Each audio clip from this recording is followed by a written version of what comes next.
హైదరాబాద్లోని పలు ప్రాంతాల్లో పెట్రోల్ బంకుల్లో రద్దీ తగ్గింది. కొరత సమస్య లేకపోవడంతో సాధారణ పరిస్థితి కనిపిస్తోంది. డిమాండ్కు మించి 3 రెట్లు అదనంగా సరఫరా చేస్తున్నారు.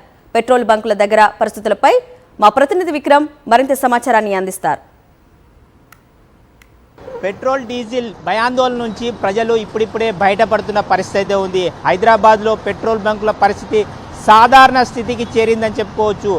డిమాండ్ కంటే పూర్తిగా సప్లై భారీగా పెంచడంతో ఈ సాధారణ పరిస్థితికి చేరిందని చెప్పుకోవచ్చు. హైదరాబాద్ మహానగరంలో దాదాపుగా 1280కి పైగా పెట్రోల్ బంకులు ఉన్నాయి. దాంట్లో మనం చూసుకోవచ్చు ప్రతి పెట్రోల్ బంక్లో కూడా సాధారణ స్థితికి చేరిన పరిస్థితి ఉంది. డిమాండ్ కంటే ఎక్కువ సరఫరా చేస్తున్నామని అధికారులు చెప్తున్నారు. మనం చూసుకోవచ్చు పెట్రోల్ ప్రతినిత్యం కూడా 5883 కిలోలీటర్ల సగటు అవసరం ఉండగా ప్రస్తుతం 16,609 కిలోలీటర్ల పెట్రోల్ను ప్రతినిత్యం కూడా సరఫరా చేస్తున్నారు. అంటే దాదాపుగా 182% అధికంగా సరఫరా చేస్తున్నామని అధికారులు చెప్తున్నారు. అదేవిధంగా మనం చూసుకోవచ్చు డీజిల్కు సంబంధించి 7,348 కిలోలీటర్ల రోజువారీ సగటు అవసరం ఉండగా 19,580 కిలోలీటర్ల డీజిల్ను ప్రతినిత్యం సరఫరా చేస్తున్నాము. అంటే 167% అధికంగా సరఫరా చేస్తున్నామని చెప్పి అధికారులు చెప్తున్నారు.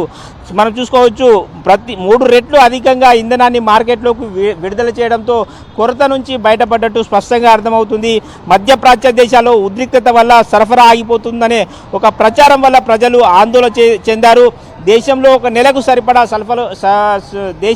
నెలకు సరిపడా నిల్వలు ఉన్నాయని అధికారులు చెప్పడంతో హామీ ఇవ్వడం జరిగింది.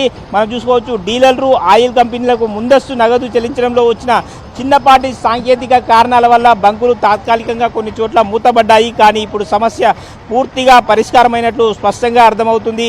అయితే ఇంధనం కోసం ఎవరు కూడా బాటిళ్లు లేదా క్యాన్లలో నిల్వ చేసుకోవద్దని, ఇది ప్రమాదకరం అని చెప్పి కూడా అధికారులు హెచ్చరిస్తున్న పరిస్థితి ఉంది. మొత్తంగా మనం చూసుకోవచ్చు పెట్రోల్ బంకుల వద్ద అయితే సాధారణ పరిస్థితికి చేరింది. హైదరాబాద్లో పెట్రోల్ బంకులకు సంబంధించి ఒక భయాందోళన నుంచి ప్రజలైతే బయటపడ్డట్టు స్పష్టంగా అర్థమవుతుంది. వీడియో జర్నలిస్ట్ నారాయణ రెడ్డితో విక్రమ్, సాక్షి టీవీ, హైదరాబాద్.